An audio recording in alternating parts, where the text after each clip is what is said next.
The GE90 is the world's most powerful commercial jet engine in service. The Boeing 777, the best-selling wide-body aircraft of all time. The combination of the engine and the airframe is nothing short of an engineering marvel. In this comprehensive 777 engine series, we will build up the engine from scratch, and understand how all the components function, as we start and operate it. The engine has two rotor shafts, high-pressure shaft, and the low-pressure shaft.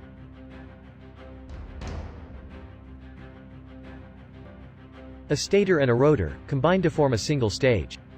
The N2 shaft has 9 such stages of high-pressure compressors, and 2 stages of high-pressure turbine. The N1 shaft has 6 stages of low-pressure turbine, 4 stages of low-pressure compressors, and ahead of them is the massive fan.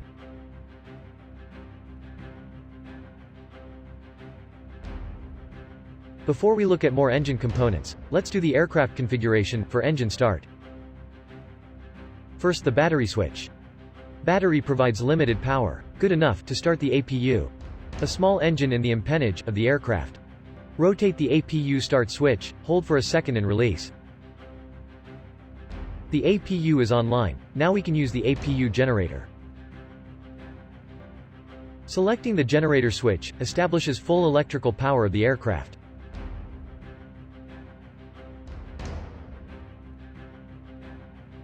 During engine start, electrical panels will provide power to the electronic engine control, installed on the engine fan case. APU will also provide the pneumatic power to start the engine. Make sure the bleed switch is in auto position.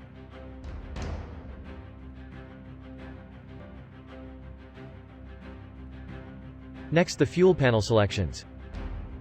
We only require fuel from the left main tank, so select the 2 left tank pump switches. 2 boost pumps inside the fuel tank. Transfer fuel to the engine spar valve in the wing aft spar section.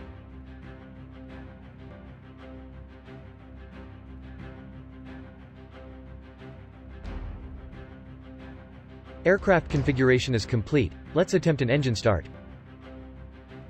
On the engine, the pneumatic pressure reaches the start valve. 777 has an auto start feature. When used, the EEC takes over the entire engine start operation. Now turn the engine start switch to start position. EEC gets the start signal and power to operate. EEC commands the start valve to open, the pneumatic pressure reaches the air starter. The air starter drives the accessories gearbox. Several torque-requiring components are mounted on the gearbox. One of them is the horizontal drive shaft, that connects to the transfer gearbox. The transfer gearbox changes the axis of rotation, and with the help of a radial drive shaft, rotates the N2 shaft. As N2 rises, airflow is established through the core of the engine. Due to the airflow, N1 shaft has positive rotation. Fan rotation in turn leads to bypass airflow through the engine.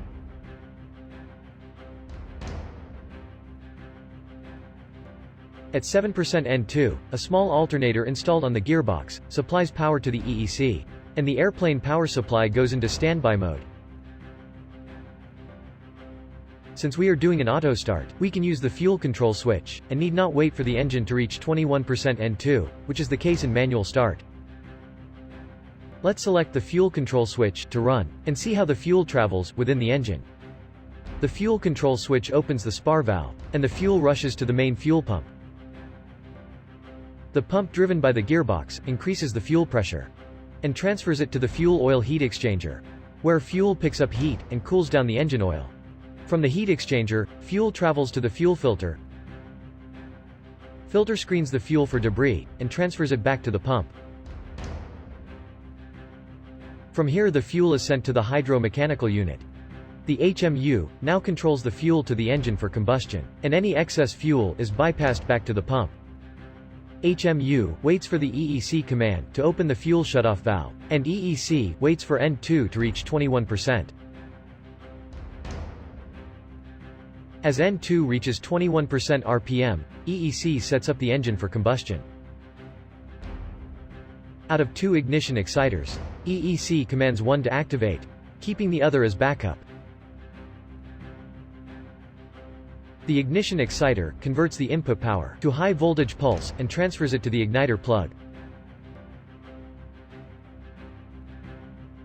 3 seconds after ignition activation, EEC commands the HMU to open the fuel shutoff valve. Before heading to the combustion chamber, fuel travels through the fuel flow transmitter and back into the HMU. Fuel flow transmitter sends signal to the EEC to determine engine fuel consumption, which is crucial for engine performance monitoring. Fuel is now sent for combustion through 2 manifolds, to which are connected 30 fuel nozzles.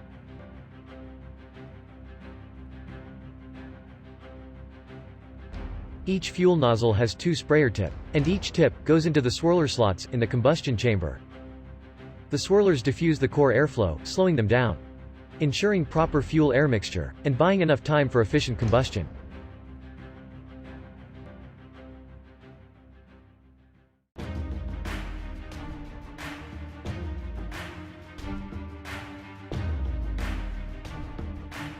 Combustion gas forces directly affect the turbines. Since they are mounted on the same shaft, increase in high-pressure turbine rotation drives the high-pressure compressor at a faster rate. Likewise, increase in low-pressure turbine rotation drives the low-pressure compressor and the fan. As a result, the rate of airflow through the engine increases, leading to steady increase in thrust. Temperatures inside the combustion chamber is adequate for sustained combustion, therefore at 56% N2, the EEC deactivates the ignition system.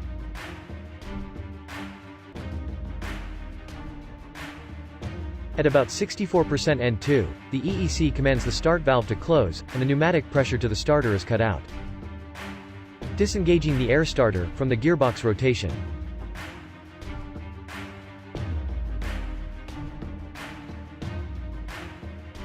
As the engine reaches and stabilizes at the idle power, EEC sends a signal to the airplane systems that the engine start procedure is now complete. This allows the airplane systems to de-energize the start switch latching solenoid so that it could return to normal position, ready for next start attempt when required. Join us in the next part of the 777 engine series as we continue to put the engine through its paces.